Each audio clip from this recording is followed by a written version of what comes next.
ভারতের ইন্ধনেই অস্থিতিশীল হচ্ছে দেশের তৈরি পোশাক খাত, এর সাথে আছে দেশীয় রাজনীতিও। এমন অভিযোগ তৈরি পোশাক খাতের উদ্যোক্তাদের। পোশাক খাতের এমন বিশৃঙ্খল পরিস্থিতির প্রভাব পড়তে শুরু করেছে পাট, চামড়া সহ অন্যান্য রপ্তানি খাতেও। বিশ্লেষকরা বলছেন, অতি দ্রুত সমস্যার সমাধান করা না গেলে চাপ পড়বে দেশের রপ্তানি সক্ষমতার উপর। রায়হান শোভনের রিপোর্ট। Double million offer, Walton fridge কিনে পেতে পারেন 20 লক্ষ টাকা, রয়েছে কোটি কোটি টাকার নিশ্চিত উপহার। সংকট কাটছে না দেশের তৈরি পোশাক খাতে। কখনো শ্রমিকদের বেতন বৃদ্ধির দাবি, কখনো ঝুট বাণিজ্য নিয়ে অস্থিরতা কিংবা সুযোগ সুবিধা বাড়ানোর দাবি, আবার কখনো শ্রমিকরা রাস্তায় নামছে বকেয়া বেতনের দাবিতে। তৈরি পোশাক মালিকদের সবচেয়ে বড় সংগঠন বিজিএমইর দাবি, থেমে থেমে চলা এমন অসন্তোষের কারণে গেল অক্টোবরের মাঝামাঝি পর্যন্ত তৈরি পোশাক খাতে ক্ষতি হয়েছে $40 কোটি। এ সময় বন্ধ হয়েছে বেশ কিছু কারখানা। এখন প্রশ্ন হচ্ছে, কাদের মদদে বারবার অস্থিতিশীল হচ্ছে এই খাত? কিছু কিছু ক্ষেত্রে শ্রমিকদের ন্যায্য দাবি আছে, থাকতে পারে। আমরা পরিষ্কার বলেছি, বিজিএমই সরকার, শ্রমিক নেতৃবৃন্দ, আমরা বসে শ্রমিকদের যে কোনো ন্যায্য দাবি আমরা পূরণ করব। এর মধ্যে কোনো রকমের ব্যত্যয় অতীত হয় নাই, এখনও হবে না। অনুসন্ধান করা যায়, তাহলে দেখা যাবে যে সেখানে একটা দেশীয় এবং আন্তর্জাতিক ষড়যন্ত্র সেখানে আছে।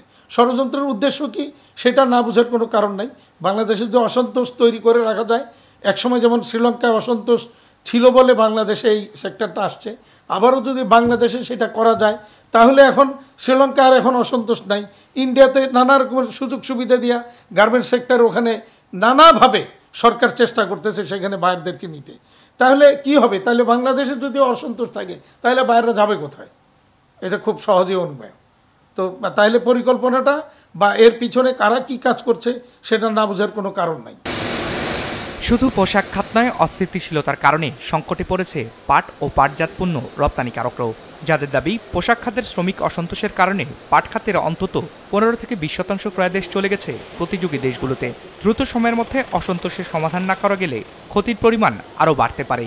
একই সাথে আন্তর্জাতিক মহলে বাড়তে পারে আস্থার সংকট। গার্মেন্টস সেক্টরের পাশাপাশি আমাদের ইন্ডাস্ট্রিতেও কিন্তু একটা আনস্টেবল সিচুয়েশন তৈরি হওয়ার প্রক্রিয়া হচ্ছে, এবং সেই জায়গাতে কিন্তু অনেক বায়ারকেই প্রশ্ন ইতিমধ্যে এসেছে আমাদের কাছে, তোমরা কি সময় মতো ডেলিভারি দিতে পারবা? এই আনস্টেবল সিচুয়েশনের জন্য কিন্তু অনেক বায়ার ইতিমধ্যে আমাদের সেক্টরের যে অর্ডারগুলা বাংলাদেশে দেওয়ার কথা ছিল সেটা কিন্তু ইন্ডিয়াতে অলরেডি দিয়েছে, চায়নাতে দিয়েছে বা অন্য অন্য দিকে শিফট করেছে। আমাদের প্রায় 15 থেকে 20% শিফট হয়ে গেছে। তথ্য বলছে, পৃথিবীর বিভিন্ন গন্তব্যে 700-এরও বেশি পণ্য রপ্তানি করে বাংলাদেশ।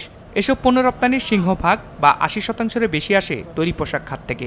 বিশ্লেষকরা বলছেন, পোশাক খাতের রপ্তানি বাধাগ্রস্ত হলে সমানভাবে প্রভাব পড়বে এর সাথে জড়িত অন্যান্য খাতেও।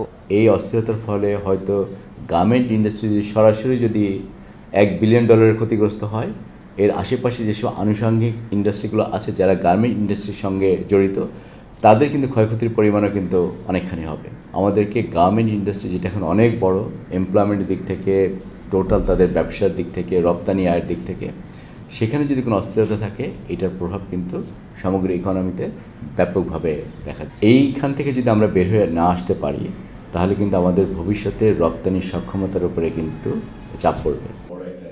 ক্রেতা প্রতিষ্ঠানগুলোর আস্থা বাড়াতে দ্রুত পোশাক খাতের চলমান সংকট সমাধানের তাগিদ দিয়েছেন বিশ্লেষকরা। রায়হান শোভন, বিজনেস রিপোর্ট, মাছরাঙা টেলিভিশন।